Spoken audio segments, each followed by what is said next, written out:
nação! Como vocês estão? Tudo ótimo aqui. Eu tô beleza porque o Flamengo acabou de ganhar do Vasco, né, Vitão? Graças a Deus, cara. Vitória mais que necessária. 1-0 no Vasquinho, cada vez menor, cada vez mais tiltado. O Vasco tá de dar dó, mas fora-se o Vasco, o próximo aqui é Flamengo. É isso aí.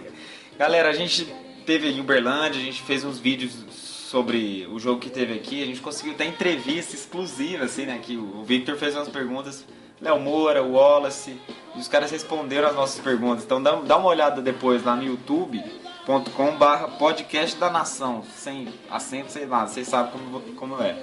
E foi sensacional esse jogo. Inclusive, antes do jogo, a gente teve também um encontro lá no Bar Nação com Adílio e Rondinelli, cara, que foi sensacional. Sensacional.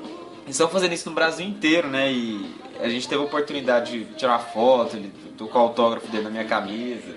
E foi legal, até o papo deles lá também depois, né? Inclusive todo mundo a equipe da diretoria estava toda presente, gerente de marketing, pessoal da comunicação, fotógrafo, a loja Espaço Rubro Negro tinha um pedaço lá para vender camisa, então foi sensacional o que eles fizeram. Então dá uma olhada nos vídeos lá depois. E o que a gente tem aqui para vocês de mais importante, de mais legal, é a entrevista com o Fred Mourão, que é o atual gerente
Quem não foi chegar, vamos chegar, vamos mandar todo mundo embora. Não foi caçar as bruxas. Não, nada disso.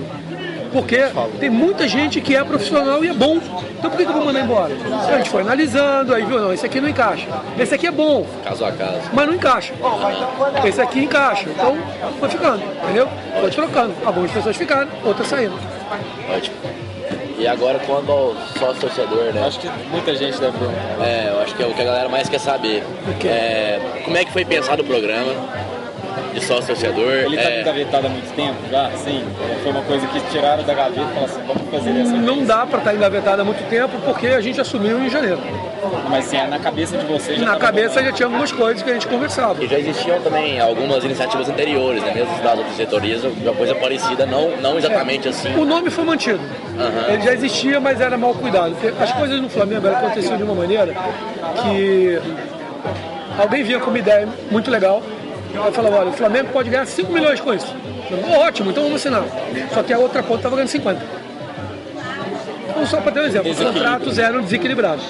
Então a gente chamou esse grupo que cuida do projeto sócio torcedor, já estava. A ideia é boa, tal, vamos renegociar.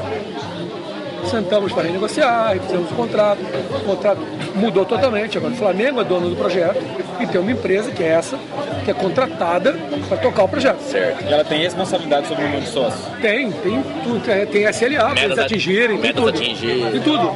Só que eles estão embaixo da nossa mão.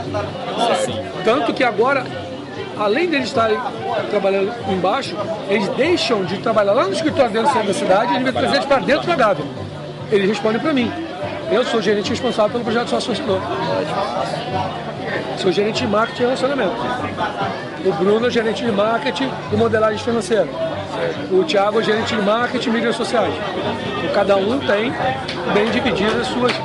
Tem gerente de marketing e licenciamento de franquia. Tem gerente de marketing eu esqueci como é que chama o carro, mas quem cuida do jogo. Logística, planejamento, match day, perfeito, é isso mesmo. Então, cada um tem sua responsabilidade. E falando sobre o sócio torcedor também, muita gente na internet, principalmente que a gente está no site que é só de torcedor do Flamengo, tem muita gente pedindo boleto mensal. Que é mais ou menos os moldes que o Corinthians faz também, tem coisa parecida. E qual que é o pensamento de vocês sobre isso? Seguinte, o projeto nasceu, primeiro a gente estudou vários projetos sócio-torcedor que existiam pelo mundo. O projeto com melhor conversão que existe é do Benfica. O Benfica converte 4% de todos os torcedores deles em sócios. Se a gente converter 4% dos nossos, dá 1,6 milhão. É a melhor conversão. Tem projetos bons, o Barcelona, só que ele vincula o estádio. Quando você vincula o estádio, você tem um teto de número de sócios-torcedores. Então, estou estudando cada uma dessas coisas. Aí você fala do boleto, o outro fala de ter mais coisas que não desconto. Preço, etc. Aí a gente fala do preço e tal. Primeira coisa que eu peço para vocês, assistam um vídeo que a Sinara criou, que chama Sócio Torcedor, seja sócio torcedor, e ali mostra claramente qual é a base do projeto inicial. A base do projeto inicial é o seguinte: o Flamengo precisa de ajuda. Você é flamenguista? Vire sócio torcedor para ajudar o Flamengo. Com o seu dinheiro, a gente vai conseguir melhorar o time. Já veio o Marcelo Moreno, já veio o Mano. Quanto mais dinheiro entrar.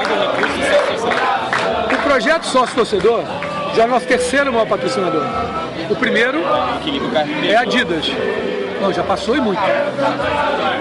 A Adidas é o nosso primeiro patrocinador. Caixa é o nosso segundo patrocinador. O projeto sócio torcedor é o nosso terceiro patrocinador. Isso, direitos de TV. Aí, mas a gente também não é patrocinador. É outra coisa. Aí não pode misturar bilheteria, match day, essas coisas, com transmissão, direito de TV e patrocínio. E aí, por exemplo, o sócio torcedor já está gerando hoje, como cliente de sócio torcedor, algo em torno de 14, 15 por ano. A PJ está pagando, se não me engano, cerca de 9. Já passou. Continuar crescendo, daqui a pouco a gente está passando o segundo maior. Daqui a pouco a gente está passando o primeiro, e passa a ser o maior. E se continuar num ritmo bom, daqui a pouco, somando todos os patrocinadores, o projeto sócio torcedor que vai dar mais dinheiro. E o dinheiro, o BAP sempre fala nas entrevistas, é o único dinheiro carimbado. Então, te dá uma boa noção de como o projeto nasceu e por que você fala, boleto tem um risco da inadimplência. Você paga um mês. O time perde, eles não No mês pagam. seguinte o time não está bem, ele não paga. Quando o time está bem, é que a gente mais precisa que pague. Né? Quando o time não está bem, é a hora que. Agora, por exemplo, é a hora que a gente precisa que ajude. Daqui a 3, 4 anos, quando o time estiver muito bem, cheio de patrocinador ganhando tudo, é bom que ajude, mas não é essencial. Verdade. Eu estou na UTI, eu preciso que me doem sangue. Né? Para eu ficar bem. Quando eu sair da UTI. Tem que jogar 2 sangue do meio. Né? Então, nesse momento eu preciso que doe sangue rubro-negro. Daqui a uns 2, 3, 4 anos, o Flamengo vai estar dando muito mais em troca, porque com um time bom, o que você quer mais ver no Flamengo? Você quer desconto no supermercado? Você quer desconto na compra de um carro? Você quer viajar de avião? Você quer ganhar uma camisa? Você quer ver título? Você quer ganhar campeonato? O principal é isso. É o que a gente quer. Então, quando você entra no projeto com sócio torcedor, você está entrando para colocar dinheiro para o Flamengo, para a gente voltar a ganhar título. Os outros benefícios que podem vir, ótimo que vem. É super legal a gente poder dar alguma coisa em troca para o nosso torcedor. Mas se não vier no primeiro momento, entendam. Porque nesse momento, dar alguma coisa é um pouco complicado. Então a gente dá o que a gente pode. Mas mesmo assim, os descontos são muito bem aproveitados. E a gente faz algumas coisas. Hoje, por exemplo, no jogo, 50% de desconto para o sócio torcedor. E se o sócio torcedor tirar a camisa do Flamengo, é meia da meia. Então a gente faz o que a gente pode. Isso dá para fazer. Além disso, a ação do supermercado que também foi... Também funciona. Foi Daqui a pouco vão ter outros descontos que vão surgir. Agora, o projeto nasceu de uma maneira assim, tirou da gaveta, não. A gente estudou durante algum tempo. Antes da eleição a gente já estava pensando como é que ia ser. Quando a gente ganhou a eleição, a gente teve mês de dezembro todo para pensar também. Discutir, pensar o que a gente vai fazer, como é que ele vai. Aí em janeiro fomos pensando, fevereiro pensando, março, botando no ar. Vou te dar uma coisa muito simples.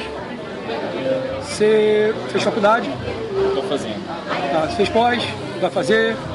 Vamos lá, Eu vamos. faço medicina. Coitado. Então, resumir com uma coisa. Eu tenho pós-graduação em gestão de negócio do BMEC e especialização em marketing na Universidade da Califórnia. Eu já nasci fazendo isso? Não, Eu já nasci com a pós? também não. Eu já nasci com a faculdade? Não. Eu já nasci com o segundo grau? Então tudo Tudo foi conquista. tem um começo.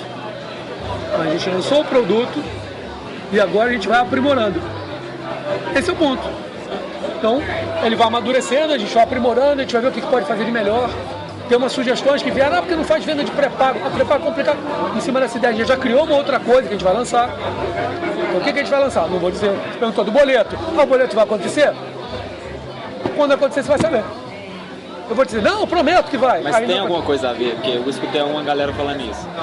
Se o boleto existir, ele vai ter menos influência sócio-torcedor do que outros, por exemplo. Mais paixão vai ter mais influência que o Raça. E o Raça vai ter mais influência que esse novo do boleto. Como diria meu professor de marketing lá na Califórnia, who the fuck knows? Verdade. Você supõe que possa acontecer isso, que possa acontecer aquilo. Bicho, mas às vezes a percepção do mercado e a maneira como ele recebe alguma coisa é totalmente diferente do que você imaginava. É o seguinte, estamos estudando mais descontos. Estamos estudando se vai ser possível ter o boleto. Estamos estudando como é que a gente pode fazer um esquema de pré-pago. Estamos estudando um monte de coisa. No seu devido tempo, as coisas vão acontecer ou não. Beleza. Pela viabilidade. E antes da próxima pergunta, só um elogio. Eu acho que assim, pro sócio Off Rio foi importantíssimo que rolasse essa parceria com empresas de supermercados, porque o sócio Off Rio ele não consegue ter uma frequência satisfatória de ida ao estádio ou de compra de produtos na Placoncept, por exemplo, produtos Adidas. Então, esse desconto na rede Pão de Açúcar e produtos Ambev foi ótimo pro sócio Off Rio para poder usufruir disso e lembrar que ele é rubro-negro não só na hora de torcer, mas também na hora de comprar e que o Flamengo também dá esse benefício a ele. Olha, aí a gente volta para a primeira questão. Esse não é o ponto principal. Não, concordo. O cara que está lá no Pará, ó, o torcedor do Flamengo que está lá no Pará, que está lá no Amazonas, que está em Santa Catarina, nesse momento ele tem que pensar assim, não, vou ganhar desconto aqui, eu vou ajudar o Flamengo. Não, concordo plenamente. Esse é o ponto que a gente precisa. O Flamengo depois vai arrumar uma maneira, de além de ter um bom time e ganhar título, arrumar algumas maneiras de compensar essa ajuda. Esse evento hoje compensa essa ajuda? A gente trouxe o Rondinelli, trouxe o Adílio, estamos valorizando o Renato, que há 38 anos parou de jogar no Flamengo e nunca nenhuma diretoria chamou ele para participar de nada, só da boca dele. Entendeu? Ele está aqui participando com a gente. Em outros eventos a gente vai levar outros jogadores. A gente quer sempre valorizar os ídolos do passado. O trabalho de marketing, ele envolve tudo, desde o passado ao que a gente vai construir para o futuro. E o projeto sócio-torcedor é a construção do futuro. Ótimo. Eu só tô querendo esse ponto assim, dos descontos do supermercado, porque existem vários perfis de torcedores também. Tem aquele torcedor que ele é apaixonado e quer ajudar o clube e quer ver o Flamengo mais forte, que é o nosso caso, todos nós aqui, mas também tem aquele cara mais racional, que torce menos, mas que quer ver sempre o custo-benefício mais prático, mais financeiro. E esse projeto, mesmo que não atinja plenamente, mas também tem esse daqui quesito. A pouco, por exemplo, tem um jogo que ele quer ir, como aqui no Uberlândia, que ele paga 50% e 50%, vai 25%. Vai ter, daqui a pouco vai ter desconto em alguns outros produtos. Tem patrocinador do Flamengo que vai inventar coisas aí. Caixa, Peugeot, Adidas. Pode começar a ter desconto em outros tipos de produtos. A Espaço Rubro Negro, por exemplo, que é uma loja que já se legalizou, foi a primeira loja que se legalizou, que a maioria do Brasil, das lojas que tem no Brasil não são legais. Em Manaus tem várias, eu morei lá um tempo. Não era legalizada também, várias se legalizou agora. Então a Espaço Rubro Negro se legalizou, ela dá 10% de desconto na compra que você faça lá. Então, você vai lá, você gasta 300 contos na loja, que não é nada, é uma camisa e mais alguma coisa, chegou 30 reais de desconto, já pagou o mês de mensalidade. E falando sobre esse perfil de torcedor, a gente estava pensando nisso. O perfil da torcida do Flamengo, você fala o tempo aí que você...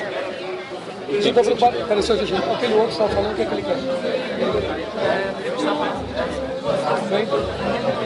Tá acabando, rapidão. Vai lá. Com relação ao perfil do torcedor do Flamengo. Igual a gente está falando, o Flamengo tem 40 milhões de torcedores. Em números oficiais, 35. Desses 35... Números oficiais, 40. Não discuto isso. Vamos lá, dos 40 milhões de torcedores, bota isso na sua cabeça sempre. Não troca isso. Só sou pra cima. Faça isso sempre. Não, sim, lógico que pra... Não, claro. Mas a questão é, dentro desses 40 milhões, a gente tem torcedores que são torcedores que vão torcer pro Flamengo uma vez no ano. Que diz que é flamenguista por dizer. Meu irmão, por exemplo, sabe nem o que está acontecendo. Mas diz que é flamenguista. Mas em 2009 tava na rua comemorando. Não. Nem isso. Isso foi um dos motivos, assim, isso é um dos motivos para que vocês tomem decisões diferentes, por exemplo. O sócio-torcedor, as diferenças de plano. O 39,90 e os 199,90. Esses perfis diferentes fizeram que você tomassem essas decisões ou vocês não? Eu vi gente de perfis muito simples pagando 199 e vi gente com muito dinheiro pagando 39,90. Então não existe uma segmentação do torcedor? Se você generalizar, existe. É o seguinte, por que eu estou cuidando disso? Eu era responsável na Sky de cuidar de todo o interior do Brasil. Todo. Certo. Todo. Quando eu digo todo o interior do Brasil, eu era responsável pelo interior do Pará até o interior do Rio Grande do Sul. Interior. As capitais têm um gerente regional que cuida, fisicamente lá. Eu cuidava remotamente e viajava para conhecer. Certo. Sou filho de militar, já morei em um monte de lugar no Brasil. Já viajei em todo lugar que você pode imaginar. Meu pai é cearense, meu mãe é sergipano, eu sou carioca. Meus tios estão espalhados todo mundo, porque cearense é praga. Certo. Então eu conheço tudo que você pode imaginar. Sim. E tem coisas mais malucas. Eu morei em Santa Catarina há 3 anos. Santa Catarina tem 5 culturas totalmente diferentes no mesmo estado. Então, eu entendo um pouco como essa turma pensa assim, sei como é que eles vão reagir com o que acontece com o Flamengo. Por eu já ter morado, já ter vivido, por eu ter conhecido, por eu ter visitado um monte de vezes. É por isso que eu estou cuidando disso. É por isso que o Babi falou que eu acho que você tem que cuidar disso. Porque eu conheço o perfil da turma. Agora, tem gente que a gente considera classe D e C que faz gasto de classe A. Eu tenho um texto de um blog, eu já escrevi, eu estou lançando meu 3º livro agora. Eu viajei muito, depois você entra no meu site e você vê qual é a história. A gente vai divulgar, fredmorão.com.br. Viajei pelo mundo todo e tal, sou caroneiro, mochileiro, tudo que você vai imaginar. Tem um texto meu que eu escrevo sobre um dia, foi em fevereiro de 2010, eu estava num carro, numa Topic, indo para o interior de Sergipe, viajar minha família, o cara que estava do meu lado, flamenguista, batendo papo, o cara operador de reto de escavadeira, ganhava R$1.200 por mês, a casa dele não tinha água corrente, ele tinha acabado de comprar 2 camisas oficiais do Flamengo. Eu tenho um monte de amigo meu, que é executivo, não sei o que não compra camisa oficial porque acha que é caro. Então qual é o perfil do torcedor do Flamengo? Não interessa, a paixão é que dita. Verdade. Exatamente Boa isso. frase. É isso. É a paixão que eu digo. Desculpa. É a paixão que eu digo. Então, Eu jurava que era a Ju que tá do meu lado. Agora que eu vi que era você. se puder deixar uma mensagem final aí pra torcida do Flamengo, o que a diretoria quer de contrapartida dela, porque a diretoria vem trabalhando bem, vem trabalhando sério, esperando, fazendo ações, esperando a contrapartida da torcida, esperando, inclusive, contrapartida financeira. Se você pudesse deixar uma mensagem final aí pra torcida. Acreditem nessa equipe. Essa turma, essa diretoria, com a experiência de vida que eles têm, com a carreira que eles têm, eles sabem muito bem o que eles estão fazendo. Pode acreditar. Certo. Agora, muito obrigado. Valeu. Obrigadão, cara, Valeu. prazer. Tranquilo. Obrigado. Precisar de mais alguma coisa? Tamo aí, tá? Fred, não falei que a TV animal?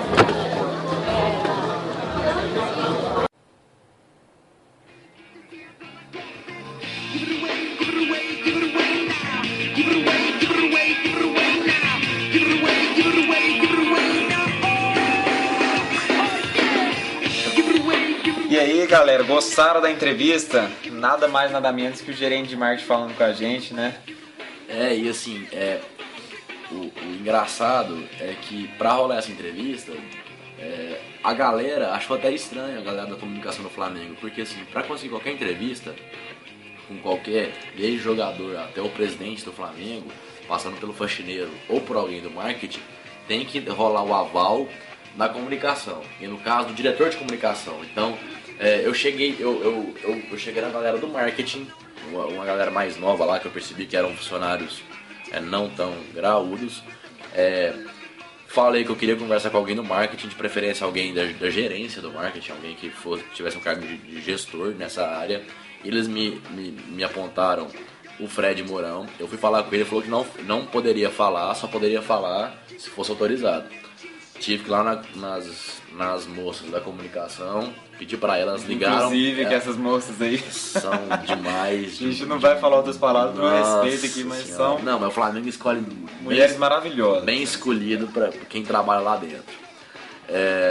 Elas tiveram que ligar pro diretor de comunicação que liberou a entrevista com ele. Ele, tipo assim, todo mundo achou estranho pedir pra falar com alguém do marketing. Acho que essa demanda não existia até então. Assim, porque o Nunca foi tão importante. O interesse do grosso da torcida sobre essa área nunca foi muito grande. Talvez tenha se tornado um pouco mais importante agora pela dimensão que o marketing ganhou nessa nova gestão. E eu acho também a gente se surpreendeu, e vocês puderam perceber isso, a gente surpreendeu o Fred Mourão com perguntas bem da área. A gente não perguntou sobre o time ou sobre nada que não fosse relacionado ao trabalho dele. Eu particularmente gostei muito, espero que vocês também tenham gostado. Foi muito bacana, galera. Assim, não é uma coisa que a gente consegue fazer toda hora, principalmente tá longe do Rio de Janeiro. Vocês têm aí, inclusive, um abraço aí pro Tosa, da Tosa Khan, que ele faz isso direto. Então, é um cara que faz esse tipo de coisa mais frequentemente. Mas a gente tá fazendo também uma coisa maravilhosa. A gente conseguiu falar com ele algumas coisas, sócio-torcedor, troca de gestão do estádio, sobre vazamento de informações e todas essas coisas que o torcedor do Flamengo, que é mesmo engajado com o time, gostaria de saber. Ultimamente aí também a gente teve uma notícia muito boa, que é o fechamento do contrato do Flamengo com o Maracanã, um contrato teste, né? Diferentemente do Fluminense, que fechou 35 anos, cadeado, e agora vai ficar à mercê das políticas aí desse consórcio. Cara, se ainda restava alguma dúvida de diferença de grandeza entre o Flamengo e o Fluminense, essa é a prova mais concreta dessa diferença abissal que existe entre a gente e o nosso mais tradicional rival. Em todos os aspectos, tempo de contrato. Exatamente. O contrato do Fluminense ele foi todo divulgado. Ele foi valores, modalidade de ingressos, qual parte tem a responsabilidade e tem o direito da renda sobre qual tipo de ingresso, e percebe-se que o contrato não foi de maneira alguma bom para o Fluminense, longe disso. Então, e os caras ainda tentam lançar desinformação na mídia, falando que a foi primeira bom, coisa, eu acho que assim, Rafa, um contrato de 35 anos ele não pode ser bom. Porque a conjuntura daqui a 35 anos é impossível de prever. Então um contrato tão longo assim, ele não é certo fazer um contrato tão longo assim. E o Flamengo, ao contrário, uma coisa que dá a impressão de ser muito bem pensada, foi um contrato teste, como o Rafael falou, só até o final do ano. Não deve até existir, mas não foi divulgado nada. Inclusive não foi divulgado a quantidade de jogos, nem sabe se existe. A gente sabe que há apenas um marco temporal até o final do ano. Até dezembro. E a partir de 28 de julho desse mês, com o primeiro clássico no novo Maracanã, o Flamengo voltando lá, Flamengo e Botafogo. Contra o Seedorf, né? Porque contra o Seedorf e o Jefferson. O mais novo vice. É verdade.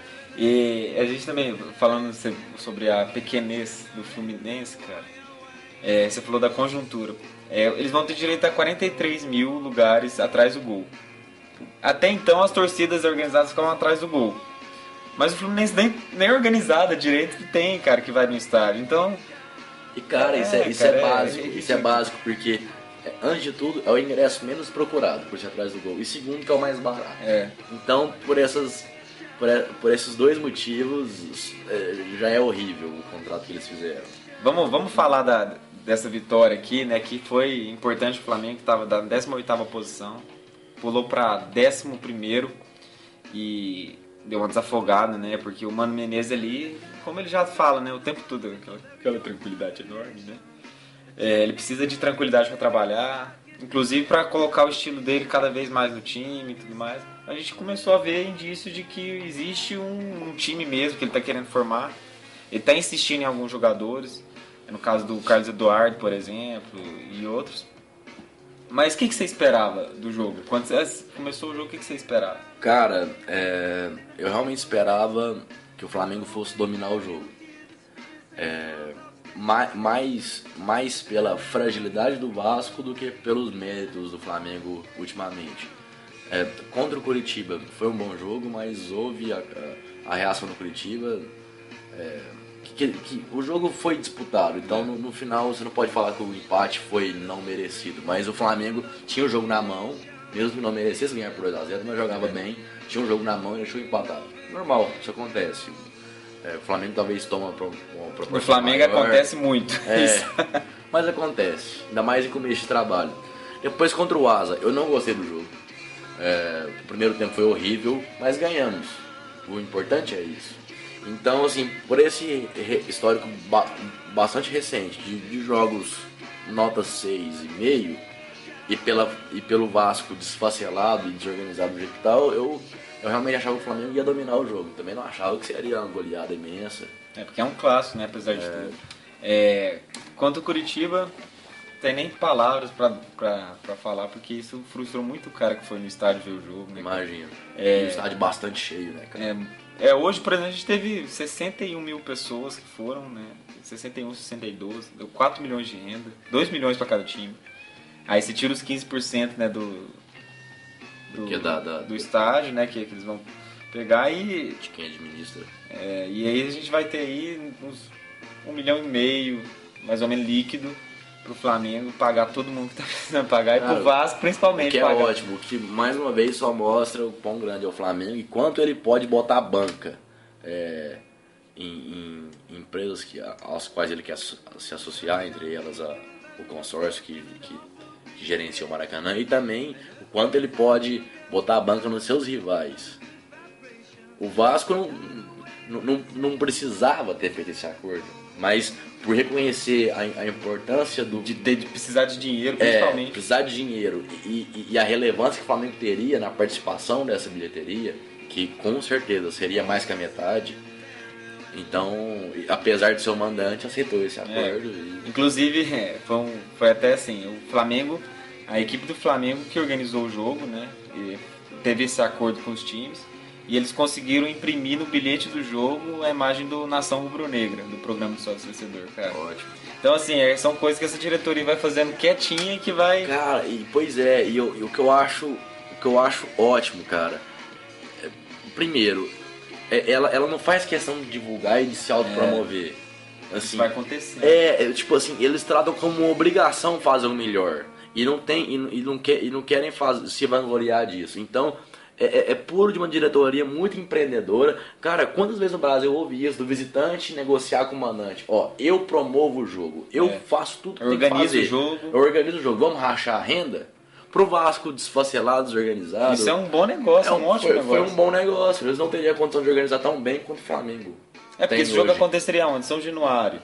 E não tá dando um público bacana em São Januário, já tá... Sinceramente, não é um ambiente pra clássico. E outra, com essa onda de estádios novos no Brasil, todo mundo quer aproveitar um pouco disso. Sabe que a torcida também do Vasco queria entrar no estádio desse. Então é toda uma conjuntura que... Não, lógico. Diretoria nota 10 até agora. Se a gente conseguir um título importante, cara... Vai consagrar isso totalmente. Se conseguir a Copa do Brasil, a gente vai ter uma tranquilidade enorme pra negociar aí com grandes jogadores. Acho que grandes jogadores vão ter condição de... Mas você acha possível esse ano rolar isso? Esse ano eu não sei. Mas esse ano não sei, cara. É muito difícil falar. Mas eu acho que... É porque ganhar 3 jogos seguidos a gente já muda a nossa opinião também. Mas eu acho assim... E também é puro achismo, porque falar sobre 40 milhões de pessoas é muito difícil. Mas eu acho que tá rolando uma maior compreensão da torcida do Flamengo. Um menor imediatismo. A galera realmente está se dando conta de que a gente não vai conseguir mudar o Flamengo nem hoje nem amanhã. É aos poucos e não está cobrando tanto um grande título agora. Até porque se fosse tão imediatista assim, a gente já veria uma outra conjuntura de torcedor, que seria mais criticando a diretoria. Não tá, por exemplo, mesmo lá em Brasília, não estaria com essa ocupação de estádio. Se você pensar que contra o Curitiba foram 50 e poucas mil pessoas. 52, Então... 52 mil torcedores pagando caro no ingresso para ver o jogo do Flamengo contra um time que, apesar de líder, não tem tradição. Nacionalmente não é grande. Não é grande, exatamente. Com relação ao jogo, a gente estava vendo o jogo aqui e, para variar, né, um pouco, a gente teve o Flamengo muito bem no primeiro tempo e mais ou menos no segundo tempo dá aquela caída. Não foi contra o Asa, mas no Brasileirão tem muito essa tradição. Você falou que era o Joel Santana, né? Que colocou o Joel criou uma cultura nefasta no Flamengo. Esse é só um dos pontos dela. Do primeiro tempo ser a toda e o segundo tempo, principalmente depois do 1-0, você querer garantir esse resultado loucamente. Coisa... Por primeira displicência, de não buscar fazer mais. A melhor decisão de jogada, né? Uma decisão de jogada pensada nas pressas, né?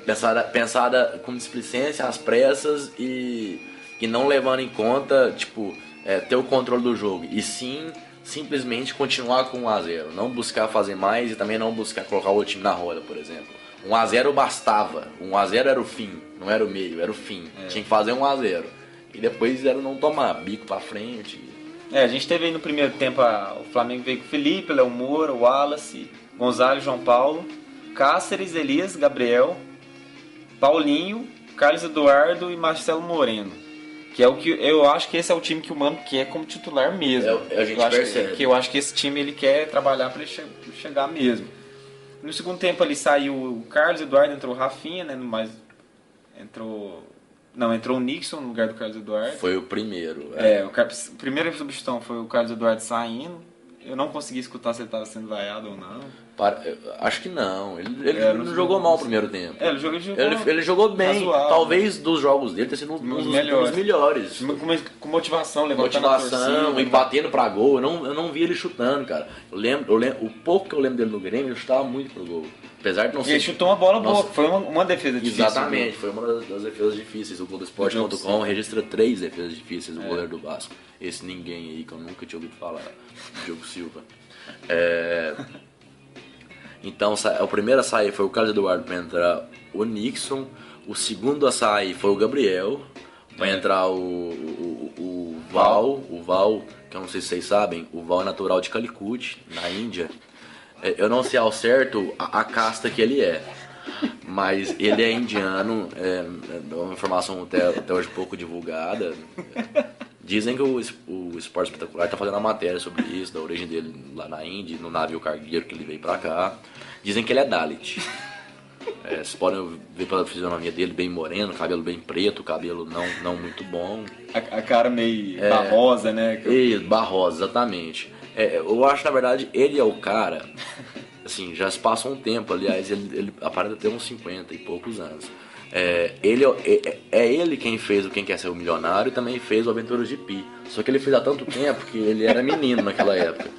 Então, passados aí uns 30 anos, ele hoje joga no Flamengo. Já tá corcunda e tal. É o Tigre que fez, aquele tigre lá do Aventura de Pi, né? Ele que transformou a... Não, depois de passar quase um ano no mar, o cara fica um pouco com a fisionomia desgastada, né? Exatamente. Isso é verdade.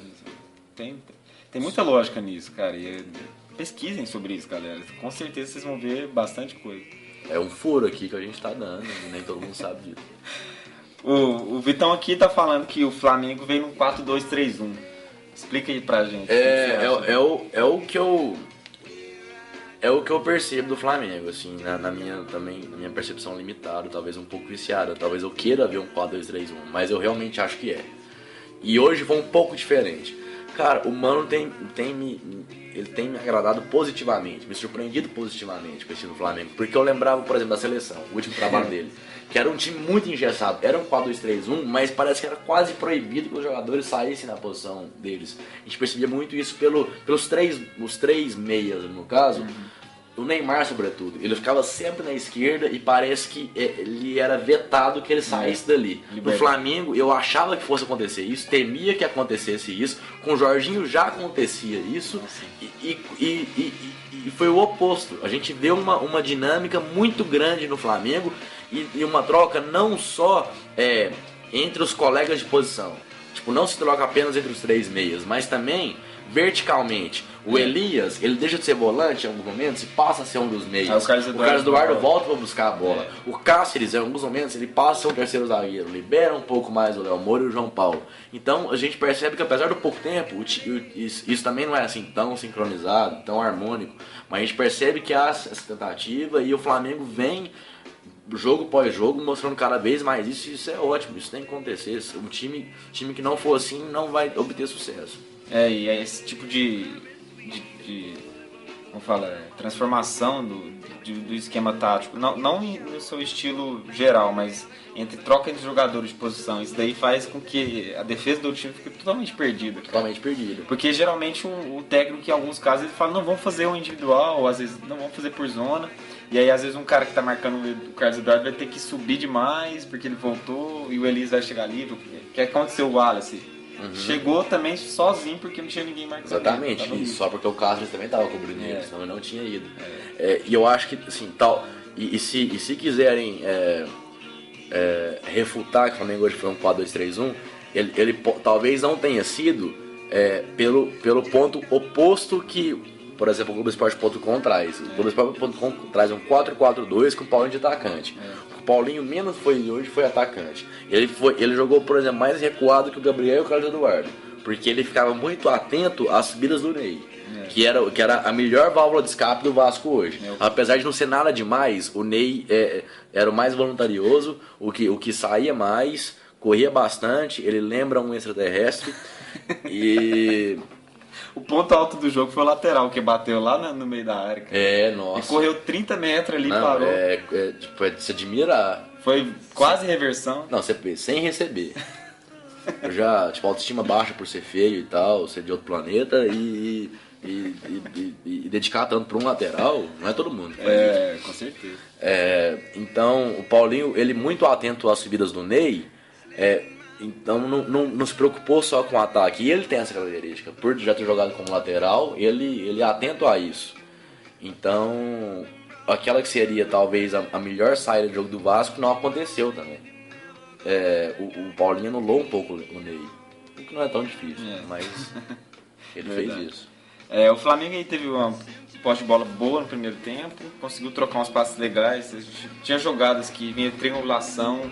1-2 também teve esse volante indo toque de primeira que a gente estava falando. Isso, e conseguiu articular a jogada com um dos meias, ou mesmo com o Moreno.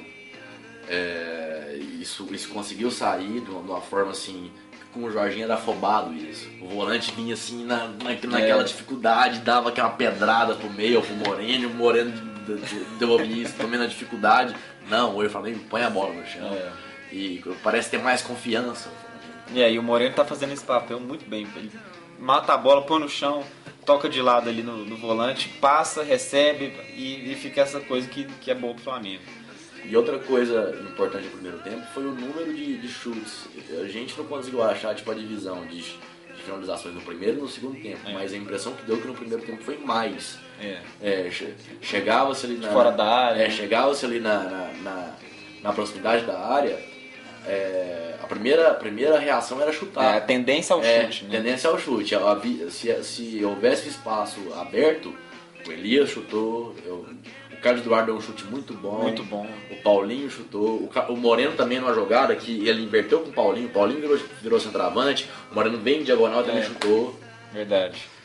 Então teve muitas finalizações. Muitas. Que é uma das características de objetividade. Nem tantas ao gol, assim, várias pra fora. 9 delas foram pra fora, mas pra ir pra fora e entrar pro gol é só ir 30 milímetros de diferença no pé do cara que ele errou, então é muito tênue essa linha de ir pra fora e pro gol. No segundo tempo a gente teve saída do Carlos Eduardo, do Gabriel e depois pra entrar o Rafinha, quem saiu mesmo? Pra entrar o Rafinha, saiu o Paulinho. Paulinho saiu pra entrar o Rafinha. No finalzinho. E aí a gente teve o Flamengo perdeu a produtividade. O que aconteceu, na minha opinião? Tem essa cultura Joel que está presente ainda tacitamente no campo, de alguma forma. O Léo Moura, por exemplo, remanescendo naquela época. Eu acho que ainda fica um pouco dessa cultura. É o único, né? O massagista também é o mesmo, então não sei se ele fala pra galera lá, galera, calma, 1-0, tá bom.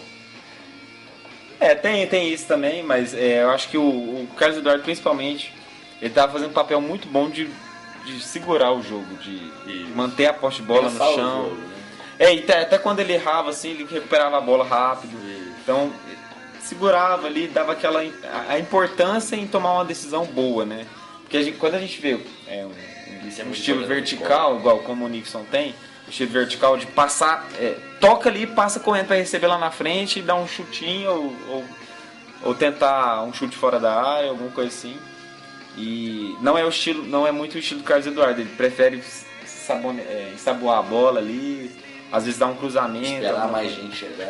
Então é diferente. Então a gente perdeu um pouco de posse de bola e com isso o Vasco equilibrou o jogo. O Vasco conseguiu um clássico, né? E com a torcida lá também, motivação. Chegou um pouco mais ali, eu lembro que eu acho que entre os 30 e poucos, até os 30 e tantos, o Vasco, tipo, rondou a área do Flamengo. Sem nenhum perigo grande também, mas rondou, assim. A gente chegou a temer pelo empate, e se o empate viesse seria horrível, porque não daria tempo de fazer outro gol, seria difícil. E também, o que eu realmente acho, assim, o Flamengo... Também não acho que essa maravilha toda, assim, quanto essa troca de passes. Eu acho que o que ajudou muito o Flamengo foi a fraqueza do Vasco. Exatamente. Porque o Vasco ele é inoperante no ataque, é Tenório pesadíssimo. O Tenório é o quê? O armador? Não, tem um cara que parecia muito um armador num time da NBA, um armador reserva, assim. É um negro, que não é o Tenório. Eu jogava no meio esse cara. Mas parecia demais. Alisson. Eu acho que é esse Alisson. E o Daxon?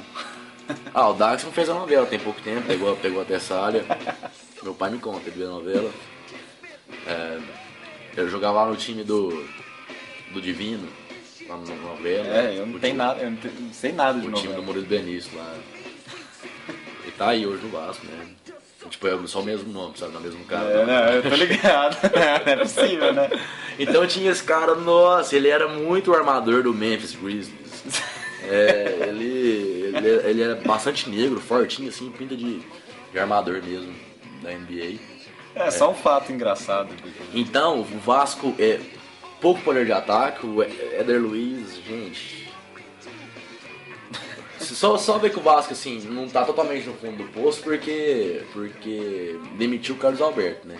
Então ainda resta uma luz de consciência, assim, de bom senso dentro do Vasco. O resto tá uma draga mesmo, o Vasco.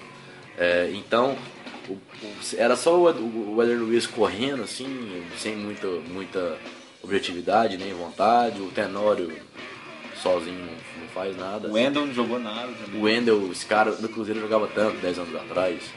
27 no time de 2003. Tinha o armador que não armava.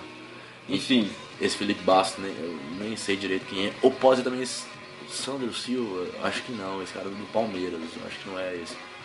Só se tiver engordado um pouco. Então o Vasco não conseguia atacar e também não pegava, não é? Porque quando você vê, tipo assim, existe aquele time ruim que não sabe atacar, então aquele time pega demais, marca demais. O Vasco também não é esse time que marca demais. Carioca. Os 3 meias ali tinham uma liberdade pra dominar a bola, não era no sufoco. Os 2 volantes saíam com tranquilidade. E isso, por exemplo, pro time que tem um Elias é importante. Com certeza. Quando ele tem liberdade, ele sabe jogar. Ele fica à vontade. Ele pensa melhor na. Ele fica à vontade e toda a dinâmica do time é facilitada. Porque não rola essa marcação ferrenha e tal. O Vasco não fez isso. Eu me lembro de pouco. O Vasco recuperava a bola quando o Flamengo errava. Tanto a gente percebe isso pelo número de passes errados. O Flamengo errou bem abaixo da média, só 24. Ainda é muito, mas pra média do Flamengo é pouco. Porque o Vasco realmente não pegava, não apertava. Exatamente.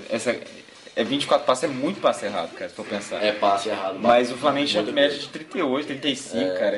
Mais de 40, às vezes. Contra o Asa errou mais de 30. Contra o Náutico, acho que foi o recorde, 41.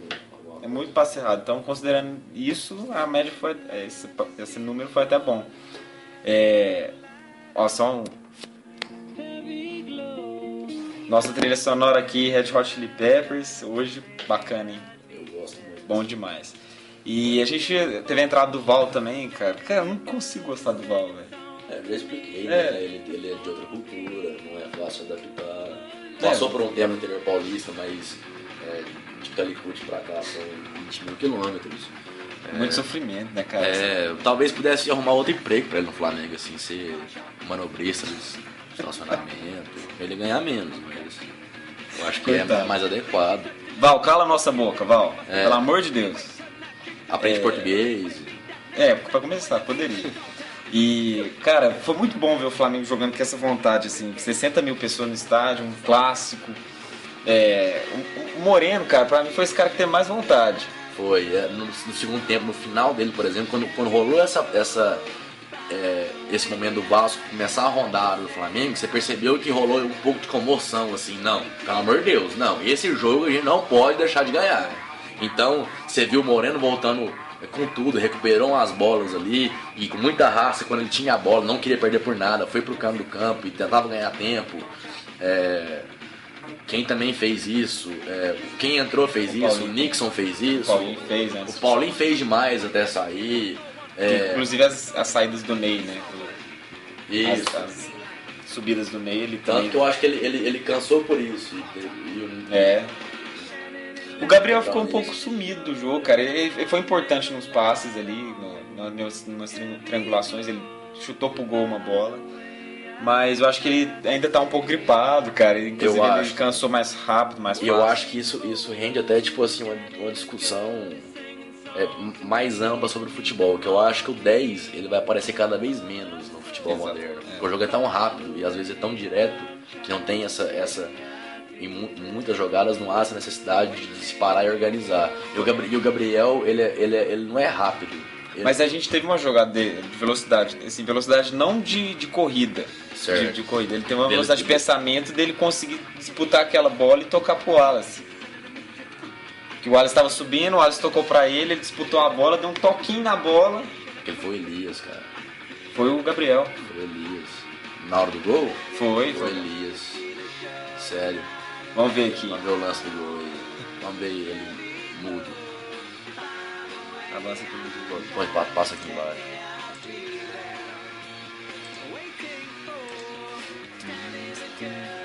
Carlos Eduardo. De primeira pro Gabriel, conseguiu fazer o toque. Viu? Foi o Gabriel. Ah, você fala aqui, né? Ah, aqui, não, verdade. Tá uns dois certos. Então, Carlos Eduardo.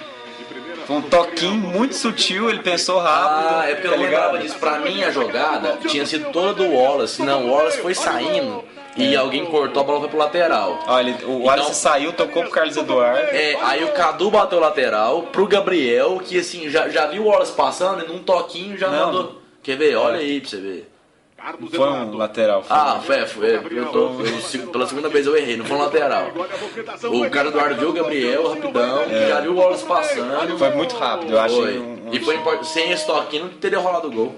Se ele tenta dominar ali, briga e tal, acabou o Wallace. Foi uma ótima decisão do Gabriel. Foi. Inclusive assim, E é muito o papel do 10 ser isso. Nos bons momentos do Ganso, por exemplo, ele era cheio disso, de passes curtos e rápidos. Comprar alguém passando em velocidade. Então o Gabriel ganhou um grande destaque nesse lance, Foi cara. talvez assim. Talvez assim, quando a gente viu o jogo só uma vez e tal, eu não percebi.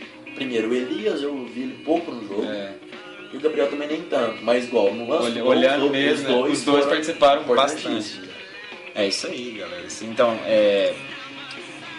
a gente aqui vai fazer uma coisa nova que a gente estava fazendo antes, vai tentar eleger o melhor do jogo e o pior do jogo do Flamengo. É foda fazer isso porque eles jogaram parecidos, né? Muita gente jogou mais ou menos o mesmo tanto que outros. Então vamos ver o que vai rolar aqui. O que você acha? Cara, o melhor pra mim é Marcelo Moreno. Pela vontade, pela dedicação.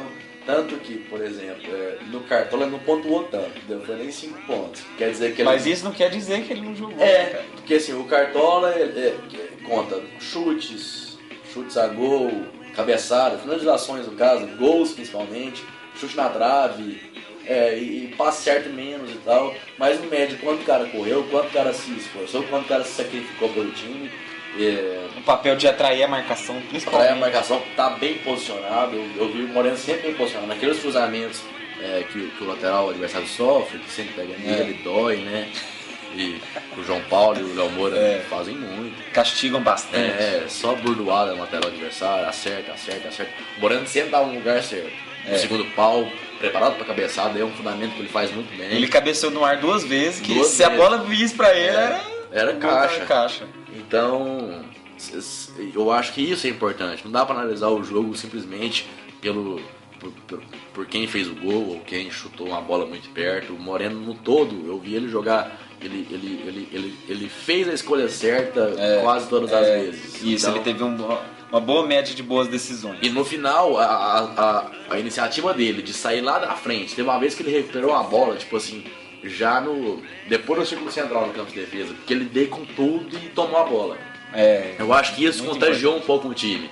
Então, todo mundo percebeu, cara, a gente realmente não pode deixar ele ganhar esse jogo, não pode deixar ele empatar. E ele podia, eu acho que ele tá entendendo isso, que a fase dele de reabilitação, de renovação do Moreno, que ele tava no Grêmio, ele tava sumido.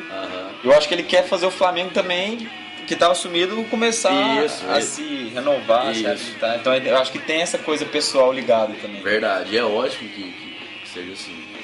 Cara, eu também acho que o Wallace também jogou muito. Verdade. Eu acho que ele e o Marcelo Moreno assim, foram sem ele o gol teria saído. E no segundo tempo também teve uma jogada parecida, que ele foi ao ataque, também criou uma chance importante. A gente vai percebendo assim, então... E na marcação, o Wallace tá bem... Ele e o Gonzalez estão bem entrosados. Ele não lembra assim de um grande vacilo dele.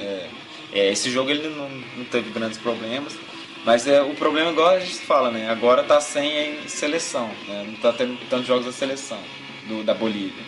Da Bolívia não, da Gonzalez Gonzalez do Chile. Chileno, Bolívia não, Moreno. Flamengo... esses caras vão sair pra jogos da seleção. Multinacional, né? Pois aí a gente vai ter problema na hora que acontecer isso, cara. Mas, enfim, então... Esses 2 jogadores pra gente foram os melhores. Pior que os 3 gringos do Flamengo estão na seleção. Inclusive o pior do jogo, que a gente vai eleger daqui a pouco, o Cáceres, ele também é convocado. Cáceres! Pior do jogo! Cáceres. Cara, pra começar, eu não gosto de você por um grande motivo. Eu gosto do Luiz Antônio. Gosto mesmo. Acho que da cara do Flamengo. Ele é... Assim, aqui a gente... Ele é negrinho. É a cara do Flamengo. E eu acho ele ao mesmo tempo é raçudo e sabe jogar, ele é esperto, ele erra mesmo, assim. Mas eu gosto dele, eu gosto do futebol dele, eu gosto da iniciativa que ele tem. E o Cáceres parece assim, uma coisa, parece um monstrengo ali no campo. Ele não tem a cara do Flamengo, ele é muito feio, ele tem um dente equino, assim, lembra um cavalo. E eu, sinceramente, eu acho ele lento. ele realmente, ele marca bem. Ele marca bem. Ele marca isso é bem, verdade. assim. E eu não faz considero tantas faltas. O que eu considero que o Luiz Antônio não faz ainda tão bem, que é na parte da marcação. Ele tem um bom Certo. passe, ele tem umas boas decisões. Mas o Luiz Antônio ele precisa focar primeiro na parte física, ele precisa Ele é fraco. ele precisa ficar mais forte, porque um volante, cara, de contenção, que Realmente, é precisa. porque ele tá na posição de volante de contenção, se ele for disputar com o Cássio. Ele não é forte, não é alto. É. Então, tipo assim, eu acho também os técnicos, porque o Flamengo é um time baixo. Então eu acho que o Cássio também é uma tentativa de fazer exatamente. o time crescer, pra ter mais alternativa na bola aérea, no tiro de meta, tentar ganhar essa bola no tiro no de meio meta. de campo, Que principalmente. isso fazia faltas com o Luiz Antônio, por exemplo. É verdade. Mas ele vacilou algumas vezes, cara. Nessa parte aí que o Vasco começou a crescer no jogo, um pouco foi por vacilos dele, ali na saída de bola. Eu não sei se ele já era um pouco de cansaço, um pouco por ele ser naturalmente lento. Embora ele não chegou e o Vasco conseguiu recuperar ali e contra-atacar. Então, por o time ter sido bastante 6,5 hoje, ele talvez tenha sido um pouco abaixo da média. Eu volto no Cássio, que ficou muito pior. Os dois laterais também não foram bem, o João Paulo e o Léo Moura. Como sempre, né? Foram razoáveis pela condição do jogo. O Vasco também muito desabilitado pra gente fazer uma comparação de nível bacana. Galera, esse jogo a gente sabe que a gente ganhou mais por causa da fragilidade do Vasco, mas a gente precisa ter muita coisa para melhorar. E o grande teste, o próximo grande teste do Flamengo é contra o Inter. Fora de casa, não vai ser no Beira-Rio, vai ser no Centenário, Lá em Caxias do Sul. Caxias do Sul. E vai ser um grande teste do Flamengo. Não sei se eles vão entrar para empatar esse jogo, não sei como vai ser o ímpeto do Flamengo. Vamos ver o que vai Porque acontecer. assim, a gente vê sinais dessa mudança cultural do Flamengo, de tentar ambicionar alguma coisa a mais e também perceber o momento, perceber que é preciso dar mais um pouco. Então, a gente mais ou menos voltando à cultura Papai Joel, do 1x0 dentro de casa, que é ótimo, e ele também tinha a cultura fortíssima do 0x0 fora, do empate fora. Então, assim, que o time já ia pra empatar. Eu começava o jogo só com o atacantezinho rápido na frente ali, um centroavante e um meia pra mandar essa bola. Só. O resto da galera era marcar. E então, assim, que se muda essa cultura um pouco. Que não se jogue tão recuado atrás e não se contente tanto com o empate. O jogo tá empatado. Se o jogo estiver bom pro Flamengo, o Flamengo estiver equilibrando o jogo, e eu acho que não tem por que não equilibrar, o time do Inter é bom. O time do Flamengo deve ser pior, mas não é uma diferença abissal, é uma diferença que eu acho que dá jogo. Dá jogo. Então, eu acho que por que não ganhar lá? Por que não? O time é pior, mas com acertos táticos e neutralizando principalmente. Vontade e com o Gabriel e o Carlos Eduardo melhorando. O Gabriel já estava gripado. O Carlos Eduardo foi o melhor jogo dele, que ele joga melhor no próximo jogo, quem sabe, por que não ganhar lá? E que tenha esse objetivo de ganhar lá, não vá com o objetivo de empatar. O objetivo de ganhar sempre, né, cara? Tem que ser o Flamengo. Cara, tem que ser o Flamengo é enorme, tem que ambicionar ganhar sempre. E que vai ganhar do Asa, lógico. Não precisa nem O falar. Asa na quarta. Não precisa nem falar porque já tá 2x0. Vai ser lá em Volta Redonda. Não né? consigo, acho que pode desde ser um empate até uma goleada, assim. Eu não consigo. Não consigo ver o Asa determinar passando. o que vai. Não, o Asa não vai passar. Não, com certeza.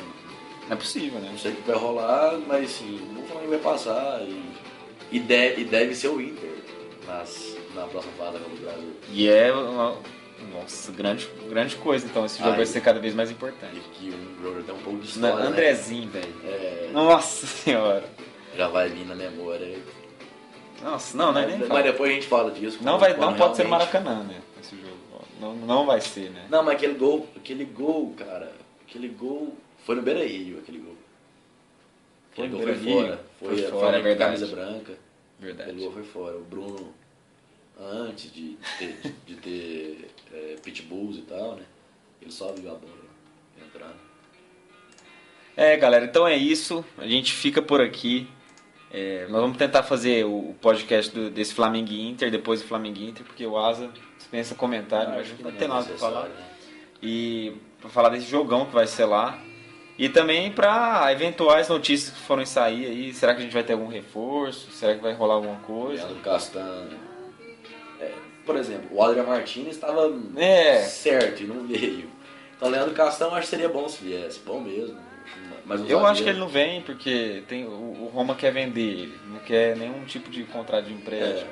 O que pode rolar nesses times internacionais, assim, que é meio imprevisível, quando o cara força muito, normalmente o dirigente gringo, assim... Você vai manter um cara que não quer jogar no clube. Ele manda tomar no cu, assim, então você não quer mesmo? Então vou te vender meio barato mesmo, então some daqui, nunca mais volta aqui. Eu acho que ficar um pouco emputecido com essa falta de profissionalismo, que é o cara não cumprir o contrato dele, também emburrar e não querer jogar. Vamos ver. Eu acho que tem que vir mais gente. Eu acho que tá precisando de vir mais um volante, cara, de contenção ali, pra disputar com o Cáceres. Porque o Luiz Antônio, assim, infelizmente ele não vai conseguir de imediato. Mais um não seria ruim, não. Eu acho que precisa mais um em cada posição, na verdade. Assim.